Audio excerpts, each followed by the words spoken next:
السلام علیکم۔ لکڑی کا باکس۔ ایک شخص مال کمانے کے غرض سے بیرون ملک گیا۔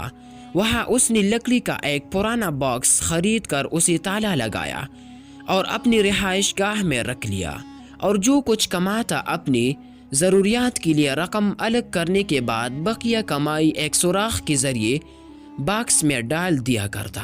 جب کافی عرصہ گزر گیا تو اس نے سوچا اب تو اچھی خاصی رقم جمع ہو گئی ہوں گی، چنانچہ اس نے خوشی خوشی اپنا باکس کھولا تو یہ دیکھ کر سر پکڑ لیا کہ اس میں دمک یعنی ٹرمائٹس لگی ہوئی تھی، جس نے اس کے کرنسی نوٹوں میں سے کچھ کو مکمل اور بقیہ کو جزوی طور پر چاٹ کر تباہ کر ڈالا تھا، اور وہ نوٹ اب اس کے کسی کام کے نہیں رہے تھے۔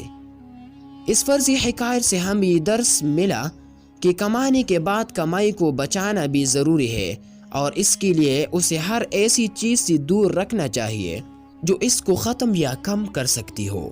یہی معاملہ نیکیاں کمانے کا ہے کہ نیکیاں کمانے کے بعد ان نیکیوں کو اخروی زندگی کے لیے محفوظ رکھا جائے اور ہر ایسے کام سے بچا جائے جس کی وجہ سے نیکیوں کا ثواب ضائع یا کم ہو سکتا ہے۔ نفس و شیطان انسان کو نیکی سے روکنے کے لیے پورا زور لگاتے ہیں۔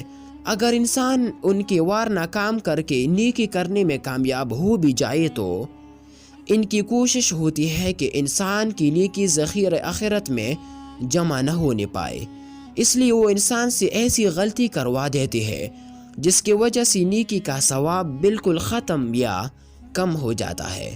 قرآن کریم اور رسول اللہ صلی اللہ علیہ وسلم کی فرامین میں ایسی کئی چیزوں کو بیان کیا گیا ہے۔ مثلاً فرمان مصطفیٰ صلی اللہ علیہ وسلم ہے ایاکم والحسد فإن الحسد يأكل الحسنات كما تأكل